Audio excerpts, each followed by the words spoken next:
Damos paso, sin más, al pastor Carlos Puyol. Buenas tardes.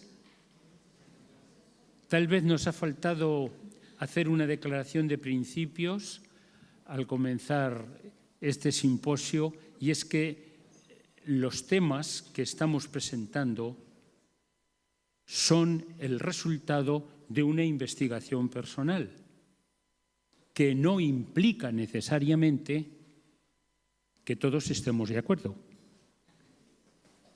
Es lo que yo creo, lo que yo pienso, las conclusiones a las que yo he llegado, evidentemente, pues, en muchos sentidos aceptables y serias y verdaderas, y en otros abiertas a otras posibles interpretaciones.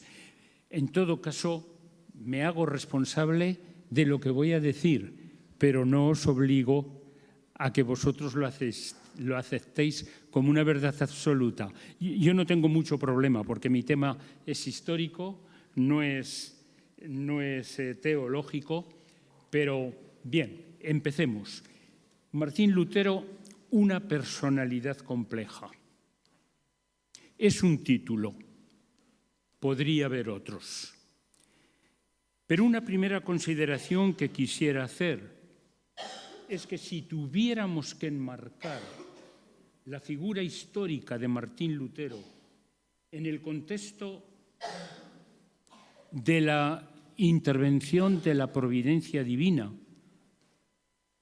la filosofía de la historia,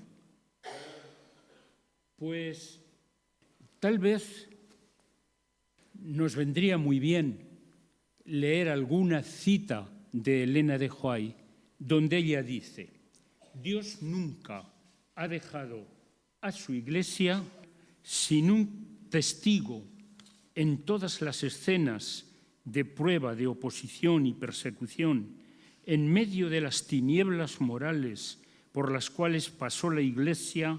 Dios ha tenido hombres para los tiempos que han sido preparados para asumir su obra en diferentes etapas y hacerla avanzar hacia adelante y hacia arriba.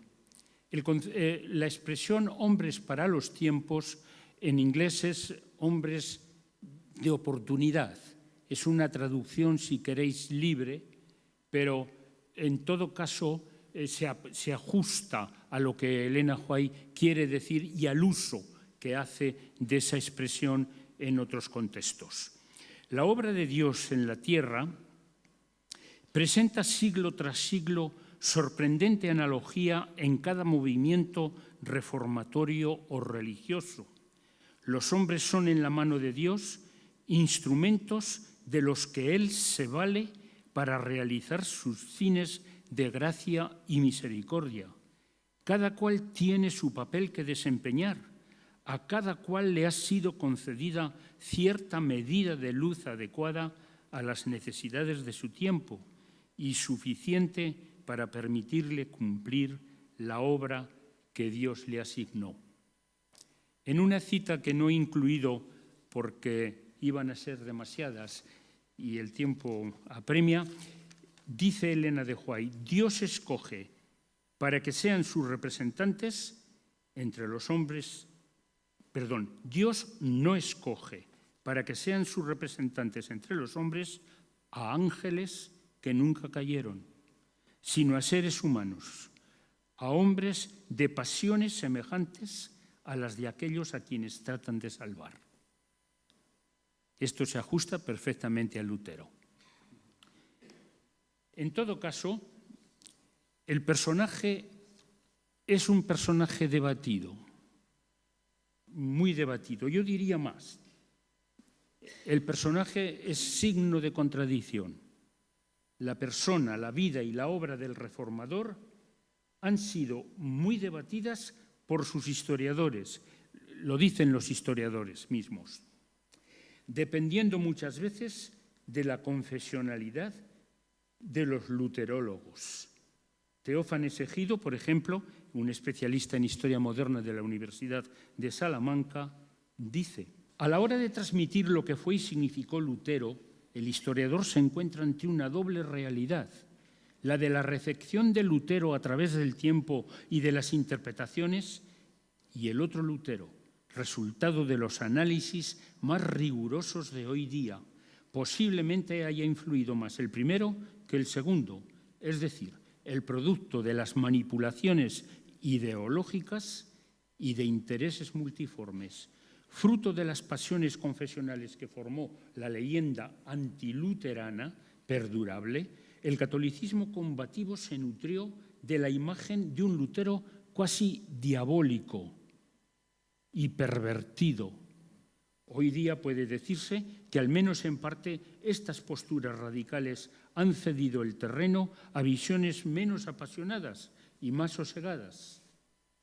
Han influido de manera decisiva las actitudes ecumenistas, incluso antes del Concilio Vaticano II, y por parte de los católicos, y desde la ladera histórica los análisis científicos que han desplazado a los destemplados de otra hora. En efecto, antes de morir el reformador, ya hubo un sacerdote católico alemán que escribió una obra que sirvió durante siglos de base de los estudios católicos sobre Lutero.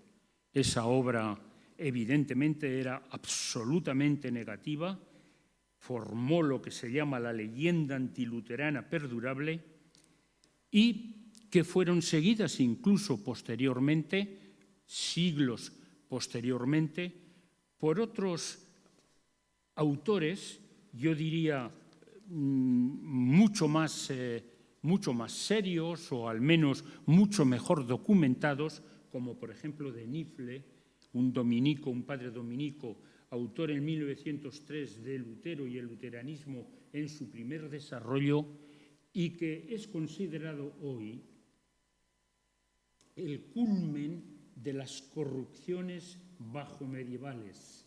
Se lanzó también confesional la idea de un Lutero poco menos, esta vez son los protestantes, poco menos que divino y canonizado por los polemistas luteranos y protestantes como reactivo contra todas las perversiones de que adolecía el papado. Bien, esto es un poco la historia de las posiciones laudatorias por una parte, críticas al extremo por otras, de protestantes y de católicos. A partir de un determinado momento, evidentemente, las posiciones se atienen mucho más al análisis riguroso de las fuentes y la imagen del personaje va cambiando. Tengo aquí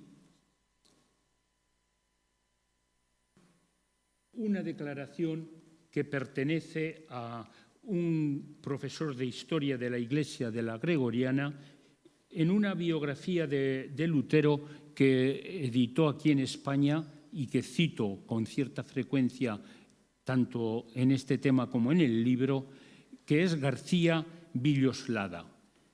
García Villoslada fue profesor de historia y su biografía la publicó la BAC, Biblioteca de Autores Cristianos. Y dice, de Lutero puede afirmarse que era esto y eso y aquello, y también lo contrario. Ni sí ni no, sino todo lo contrario. Todos los calificativos son verdaderos y falsos si se toman en absoluto. Las estampas dibujadas por sus amigos y por sus enemigos hay que sobreponerlas una a la otra para que nos den una tercera, más próxima a la realidad. Y añade el historiador católico, ¿pero es posible una biografía satisfactoria del padre de la Reforma? Y entonces cita a Enrique Boehmer, es un historiador protestante alemán que escribió una obra titulada Lutero a la luz de la nueva investigación, en 1918. Este autor pensaba que antes del año 2017, creo que estamos cerca de ese año, el 5º centenario de las tesis contra las indulgencias, no surgirá nadie, decía Boehmer, que con pleno conocimiento de las fuentes, acertada interpretación de las mismas y método crítico, pueda decirnos sintéticamente lo que fue y significó la persona y la obra de Martín Lutero. Y aún entonces será preciso que aparezca un genio. Bueno, esta realidad pues no ha sido así. Hoy tenemos entre profesores católicos muy bien formados, tenemos declaraciones laudatorias de Lutero, y vamos a leer unas cuantas a lo largo del estudio. Por ejemplo, José Lothar, que fue un profesor de historia de la Iglesia, dice: Lutero es un gigante espiritual, o para usar la fórmula de Althaus, es un océano. El peligro de ahogarse en él, el peligro de no dominarlo, sino de modo insuficiente, está en la enormidad de materiales y no menos en su modo de ser. Es preciso repetir, aunque la frase parezca trivial, que Lutero pertenece a la suprema galería de hombres dotados de creadora fuerza espiritual extraordinaria. Es un genio en el más alto sentido, una fuerza primigenia en el campo religioso y aún en el campo teológico. Era, ante todo, un creyente y un profeta y un luchador. Era un teólogo de grandiosa magnitud. Es verdad que algunos católicos criticaron a Lothar por esta declaración o por estas declaraciones, pero en efecto no es el único que reconoce el valor del reformador en la historia de la Iglesia cristiana. Y antes de pasar a estudiar a Lutero como hombre y dar algunas de las cosas que podemos decir de él sin pasarnos de la hora, pues me gustaría que pudiéramos hablar de las declaraciones que se han hecho sobre su personalidad, algunas exageradas, otras verdaderas. Evidentemente, Lutero no era un hombre fácil. Si el signo de contradicción del que ya he hablado tiene que ver justamente con lo que se ha dicho acerca de su vida, con sus biografías, sean estas católicas o protestantes, él mismo, como persona, dice un autor muy reciente. La cita que os voy a leer es del 2016. Es un libro que me ha regalado un amigo mío que vive en Ginebra. Y es Marc Liénard. Marc Liénard es un profesor emérito de la Universidad de Estrasburgo, un verdadero luterólogo en el sentido de que es un especialista, tiene un montón de obras que encontraréis en la bibliografía escrita sobre Lutero. Pues bien, Liénard dice: muchos aspectos de su personalidad muestran que Lutero era un hombre de contrastes. Contraste entre la benignidad y la violencia, dulzura con su familia, en las relaciones con sus hijos, en el trato con su esposa, pero también con los invitados a su mesa o con las personas con las que se carteaba. Sería un error no ver en él más que al profeta o al polemista atacando con violencia a sus adversarios. Pero también es verdad que la cólera se apoderaba de él de manera virulenta, cuando se trataba de oponerse a ciertas prácticas o doctrinas que él consideraba contrarias al Evangelio y de vituperar a los teólogos que las defienden.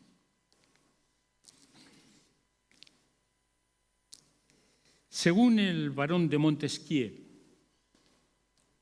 es una teoría tal vez discutible, pero este famoso personaje jurista, filósofo, perteneciente a una corriente ideológica que a veces nos concierne.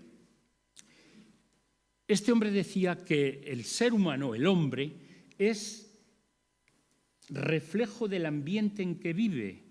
La diversidad geográfica de la tierra es la clave para comprender la diversidad cultural de los pueblos, sus distintos modos de vida, sus costumbres, leyes y creencias. Es decir, encuentra Montesquieu que hay una relación entre el entorno físico-natural y el posible influjo del suelo, la topografía, la dureza del suelo, de los individuos que habitan en esa zona. Tal vez esto explica una declaración de Lutero que decía: «Yo soy sajón, un rústico y duro sajón». Y algunos añaden que, en efecto, la zona donde nació, donde se crió, es una zona dura, poco verde, zona de mineros, zona de cultivos. Bien, en todo caso, ¿quieres pasar? Este hombre, dirá un comentarista francés, este hombre tendrá durante toda su vida las cualidades de su pueblo: trabajador, infatigable, sentido común, valentía física, jamás abandonará en las epidemias de peste a los que tiene bajo su responsabilidad, y responderá a las convocatorias del legado papal y luego del emperador como el soldado que recibe la orden de lanzarse al asalto. Acogida benévola, comunicación de lo poco que pueda poseer y gran honestidad en la vida familiar. Así era, como hombre, como persona, como individuo, Martín Lutero, visto sobre todo, como he dicho, a través de la publicación de las fuentes, de las miles de páginas que dejó escritas y de una obrita que ahora comentaremos, que es las charlas de sobremesa que se recogieron después de su muerte y que están llenas de auténticos testimonios, confesiones que hizo Lutero en torno a una mesa a sus invitados. En el dominio religioso, evidentemente no esperemos que los autores católicos no dejen algún detalle que pueda ser crítico, aunque disimulado. En todo lo concerniente a la religión se mostraba dogmatizante, categórico, increíblemente obstinado, más flexible que el acero, incapaz de retractación, quizá porque no era un razonador, era un intuitivo, un vidente, un hombre que tenía conciencia de profeta y como tal se alzaba orgullosamente retador frente a todas las autoridades humanas. Y añade, con algunas excepciones de debilidad servil, sobre todo hacia su protector, Federico el Sabio, que era el protector, elector de la zona donde vivía. Sigamos adelante.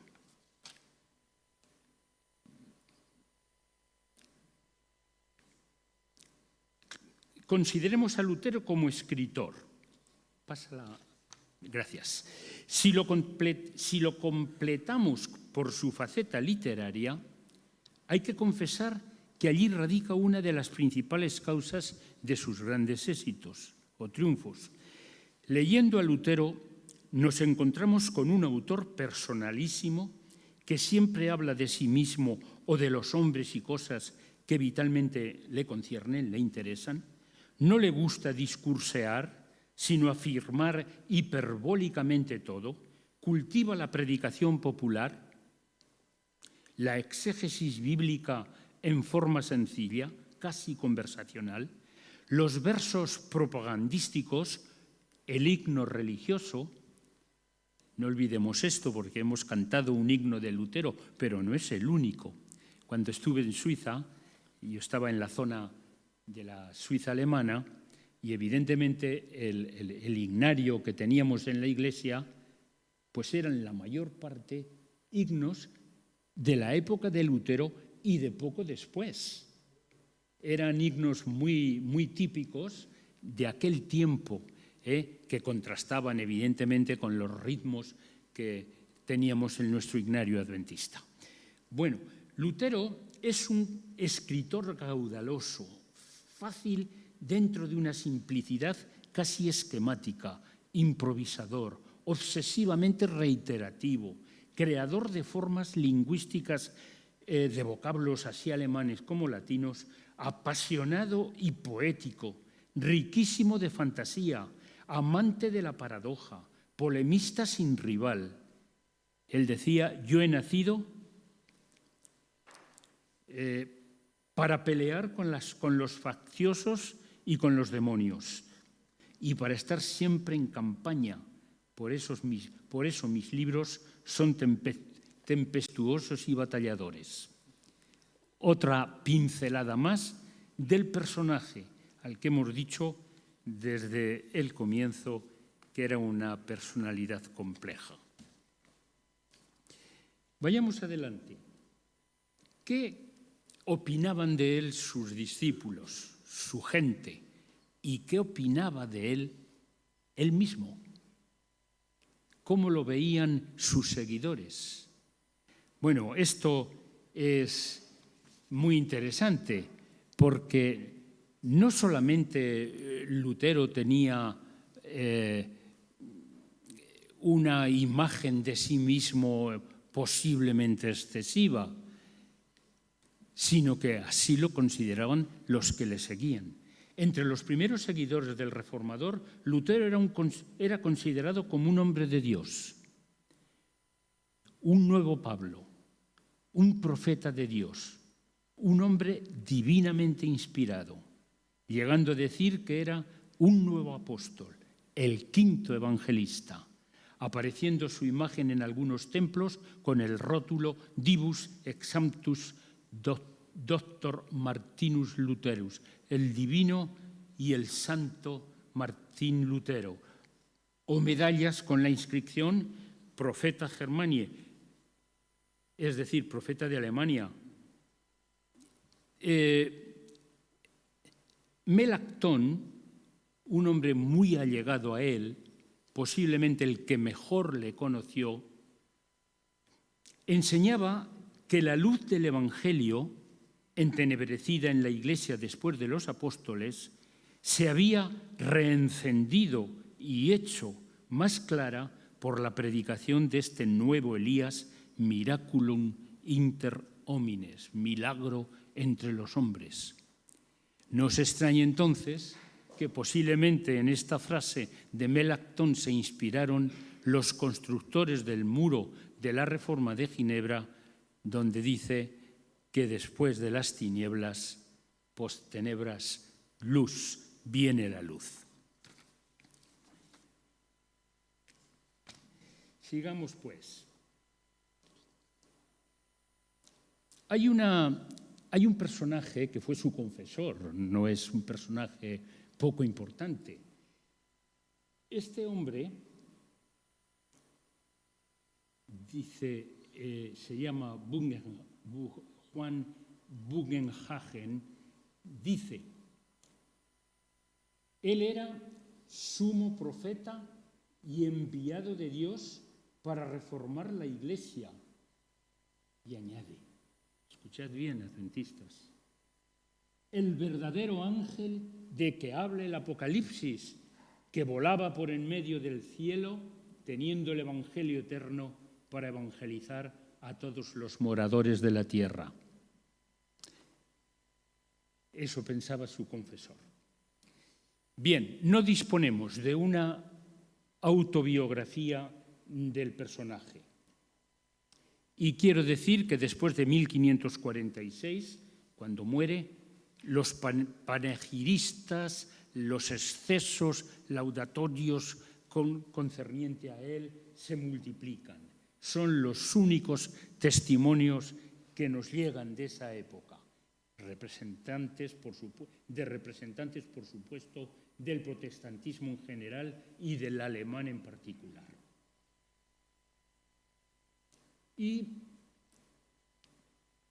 aunque no disponemos de una autobiografía como tal, escrita, acabada por él, sí que tenemos documentación preciosa. Tengo aquí algunas referencias. En sus obras, en sus libros, fueron muy numerosos, aparecen aquí y allá datos personales que nos permiten reconstruir noticias acerca de su vida, su vocación, sus relaciones sociales, su familia, sus sentimientos, sus momentos de incertidumbre o de satisfacción, sus juicios sobre los demás y sobre las circunstancias que le tocó vivir y resolver. Además de esto, tenemos un epistolario. Los epistolarios suelen ser fuentes muy interesantes. Pues bien, de él se conservan así como 2.800 cartas que ofrecen materia suficiente como para poder componer una verdadera autobiografía. En 1566, Juan Aurífaber, que fue un colaborador suyo en los últimos años de su vida, publicó lo que se ha llamado las charlas de sobremesa, 1566, es decir, estamos 20 años después de su muerte. Las charlas de sobremesa se entienden como declaraciones o confesiones que él hacía en torno a la mesa de sus invitados y que hubo alguien pues, que quiso recogerlas. Generalmente tomaban notas los que le escuchaban, notas que al parecer eran fidedignas. Algunos rechazan el valor histórico de las declaraciones o confesiones que hace en las charlas de sobremesa por ser fuentes tardías, no coetáneas, pero en realidad, teniendo en cuenta la fidelidad con la que fueron escritas a las declaraciones que hacía en privado el reformador, tienen, sin duda alguna, un valor interesante. Son 6 volúmenes, 6 volúmenes sobre hechos, anécdotas, recuerdos, vivencias del pasado que no habían quedado registradas en ninguna otra parte. Y ahí sí que encontramos, evidentemente, materia importante para poder, de alguna manera, desdibujar al personaje. A partir de la publicación de su obra completa, iniciada cuando él vivía todavía, no hay lugar a duda que Lutero se consideraba a sí mismo, y esto llegó a ser un tópico en su vida, un instrumento escogido por Dios como el apóstol Pablo, un profeta, el Mesías que iba a redimir a la Iglesia de los errores y de los abusos de Roma y que iba a enseñar al mundo a creer, a vivir, a orar, a sufrir y a morir. Es cierto, sin arrogancia, con sincera humildad, reconocía los dones con que el Señor le había enriquecido. Pero ni qué duda cabe que esta convicción personal sobre quién era y de quién dependía intervinieron muchísimo en la firmeza que él aportó en sus grandes polémicas a las declaraciones que hizo sobre la fe cristiana. Pasamos a otro capítulo, por el que pasaré rápidamente, que es la acusación de que padecía trastornos mentales. Es verdad, hay una importante literatura al respecto. El autor antes, Ricardo García Villoslava, la recoge, le interesa recogerla en su biografía de Lutero, pero también defiende de alguna manera la salud de Lutero en relación con esto. Bien, pasa a la siguiente. Y una cosa desconcierta.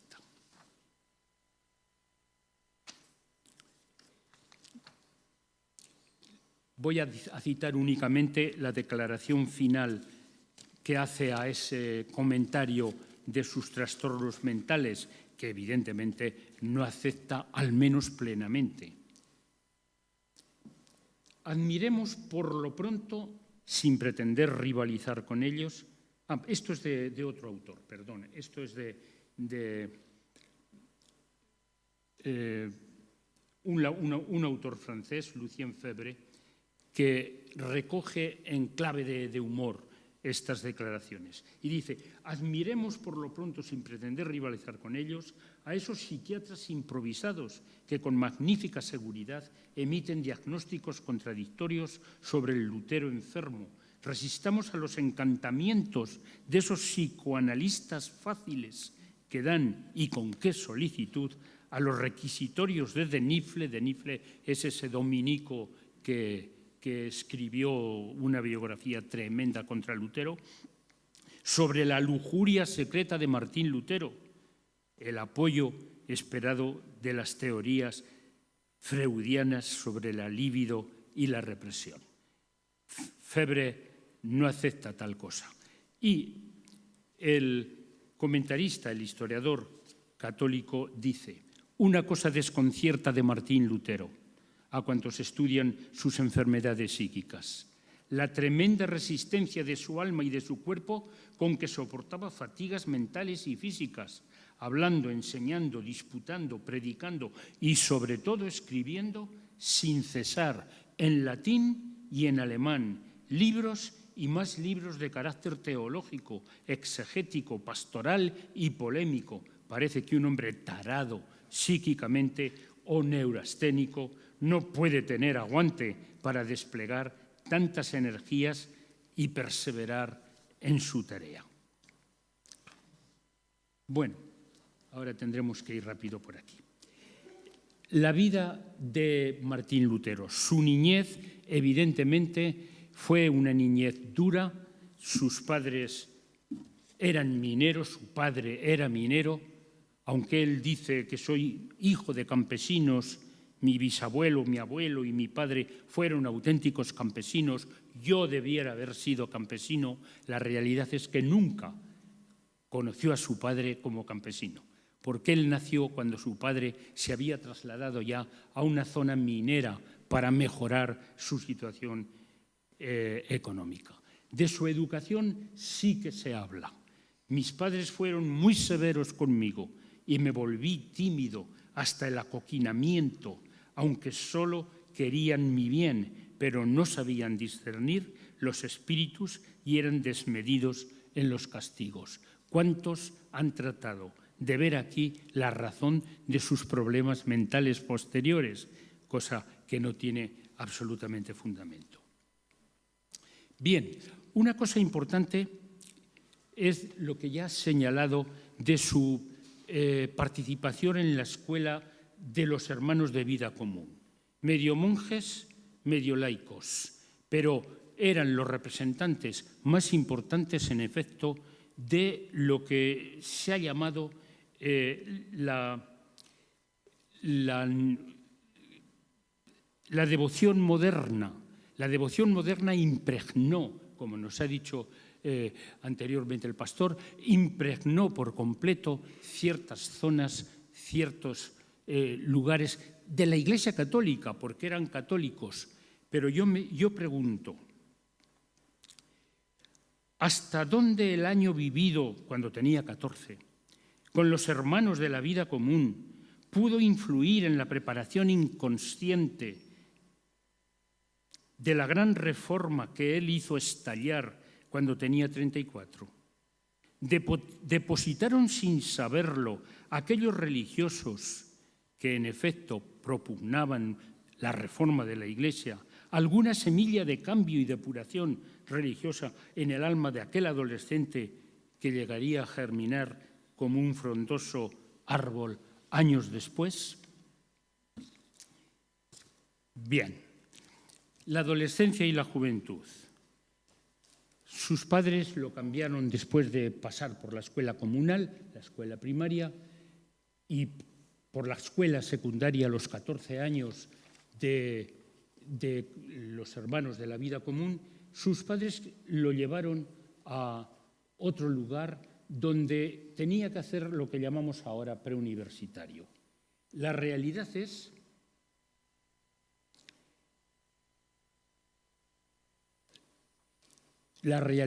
que en ese momento de su vida, en la ciudad de Eisenach, él realizó sus estudios con gran éxito, terminó, por lo que se ve, mucho antes de lo que estaba previsto y pudo graduarse a tiempo para poder después dar clases y ganarse la vida mientras ya era de algún modo libre antes del convento y posteriormente al convento. Lo cierto es que, vamos a ver, tengo aquí, ¿qué es esto?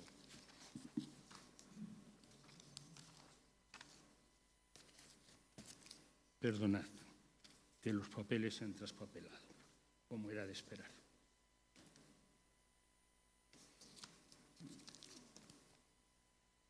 Están aquí.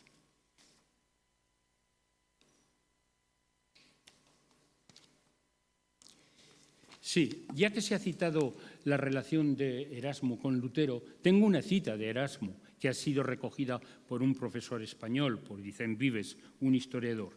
Dice: lo que más reparo en Lutero es que todo cuanto se propone sostener lo lleva al extremo. ¿Lo pasas? Sí, es la 12. Y hasta el exceso. Advertido de estos excesos, lejos de templarse, avanza más y parece que no tiene otro designio sino pasar a excesos cada vez mayores. Esta es la visión que tenía Erasmo de su amigo, primero, si no enemigo, sí adversario después, que fue Erasmo de Rotterdam. Digo enemigo por la cuestión del libero arbitrio, que fue un tema polémico entre los dos. Bien,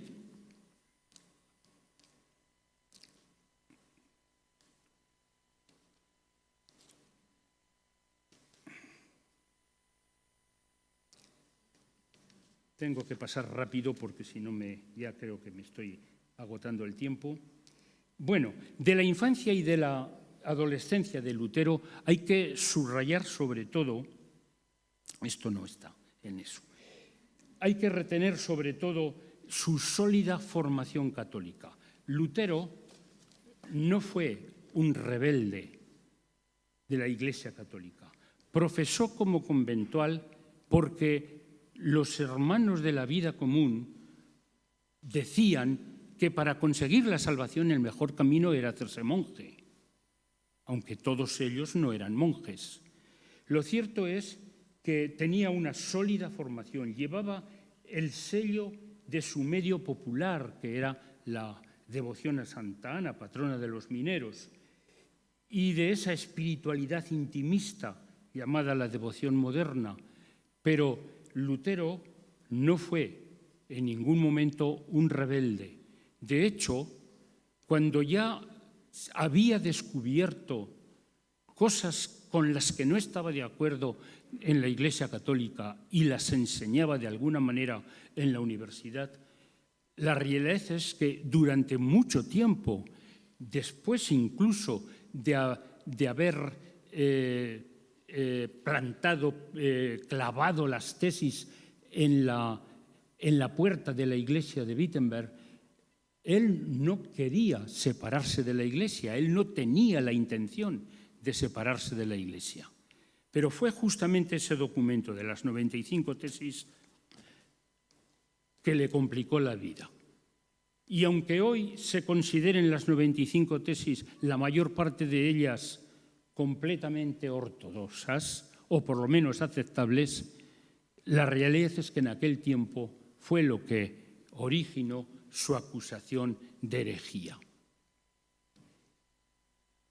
Bien, le tocó de todo, mendigar por las casas como solían hacer los estudiantes en aquel tiempo, mendrugos de pan.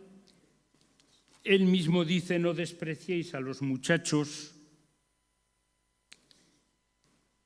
que de puerta en puerta van pidiendo pan por amor de Dios. También yo he sido un apañador de mendrugos y he mendigado el pan a las puertas de las casas. De manera que aunque era considerado como una obra pía, la verdad es que era muy duro y lo siguió haciendo después como conventual, a pesar de ser ya profesor de la universidad y de estar estudiando un doctorado en teología.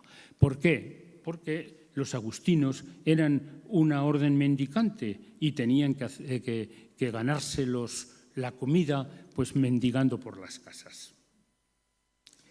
Bien, pasamos ya directamente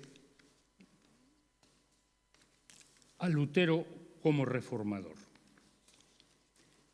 Salto el casamiento de Lutero, no tenemos tiempo para tratarlo, por consiguiente vamos a pasar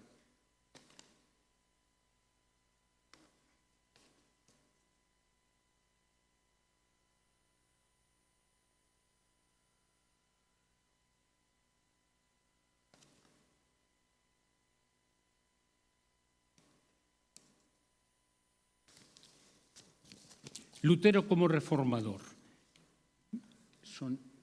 Busca esta, que es la... De acuerdo.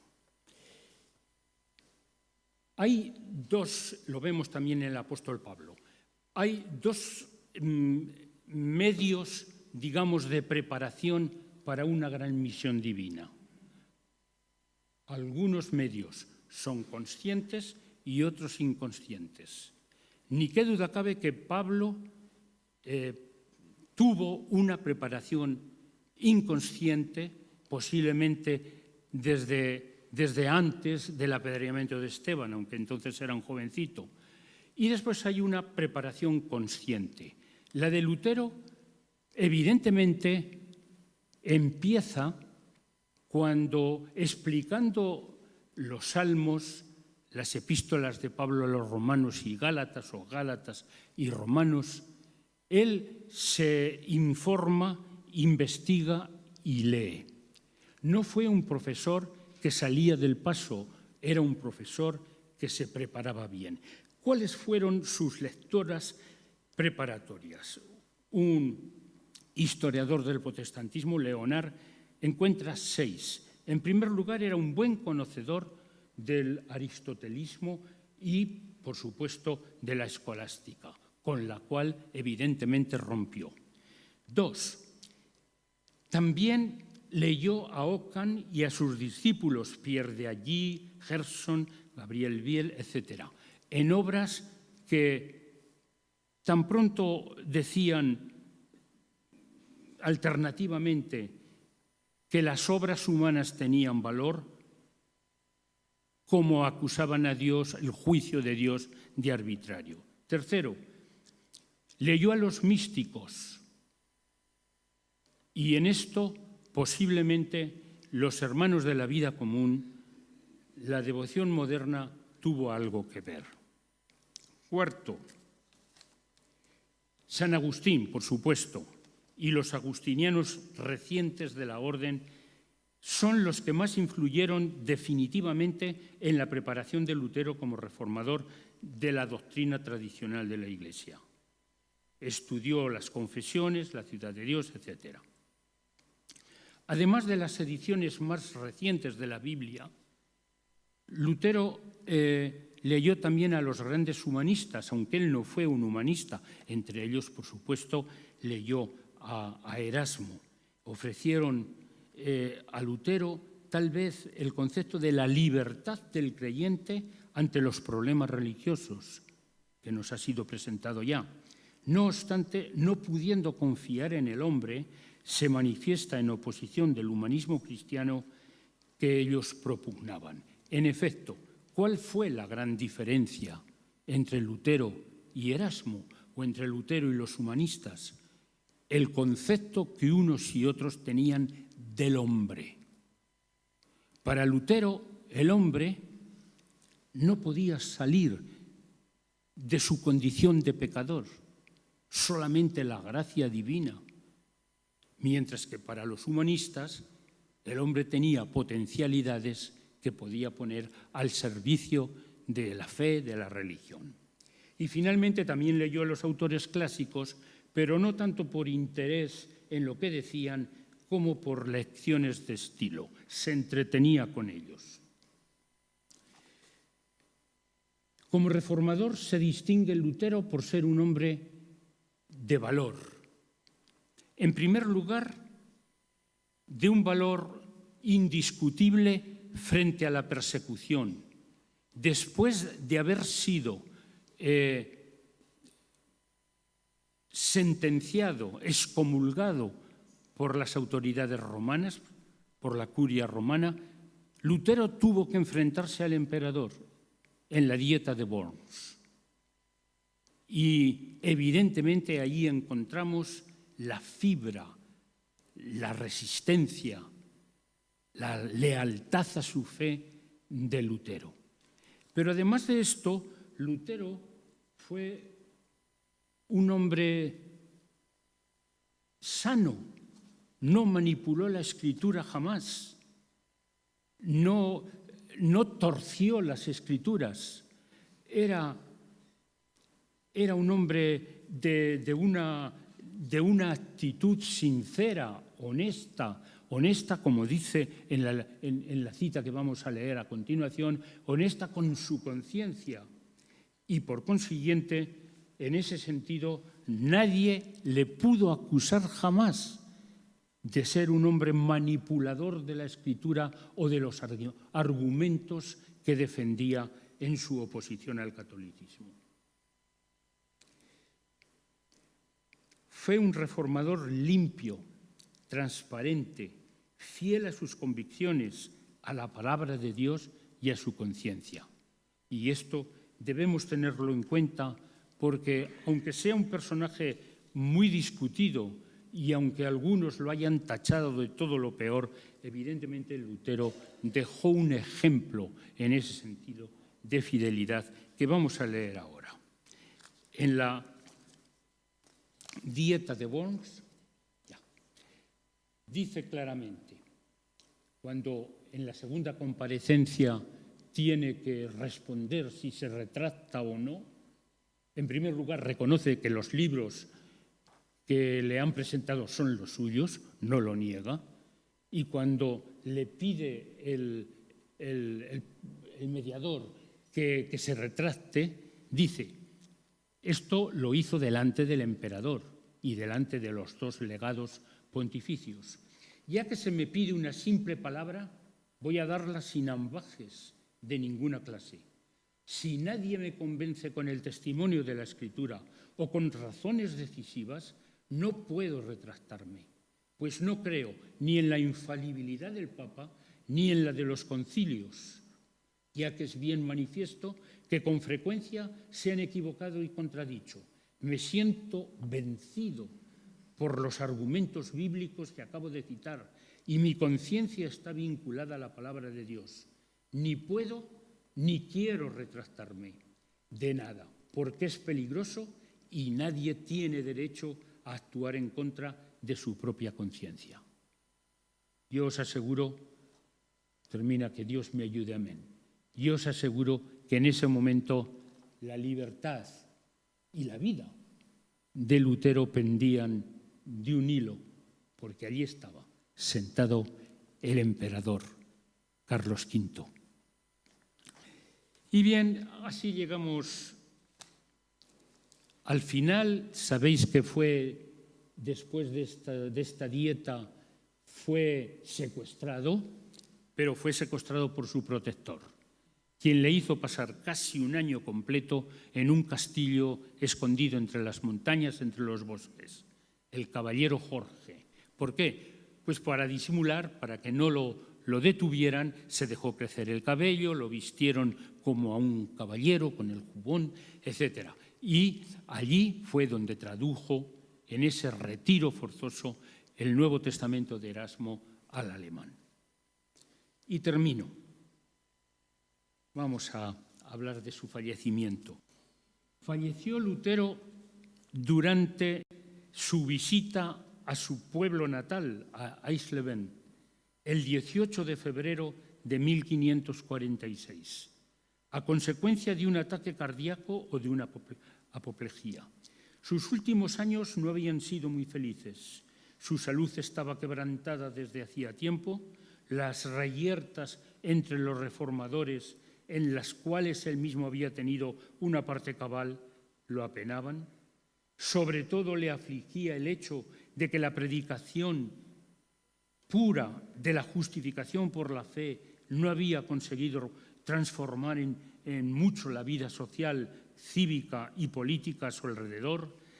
Lo consolaban la felicidad de su vida doméstica, que fue un verdadero bálsamo para él, y su confianza plena en el Evangelio. Un hombre solo, por dotado que fuera, ya no podía controlar la obra por él mismo comenzada. Él había dejado de ser necesario, pero su memoria será recordada siempre como la de una figura de las figuras más titánicas de la historia de la Iglesia. Y este mismo autor, William Stone Walker, termina diciendo, pasa a la siguiente: Martín Lutero es uno de los pocos hombres de quienes se puede decir que con su acción cambiaron profundamente la historia de la humanidad.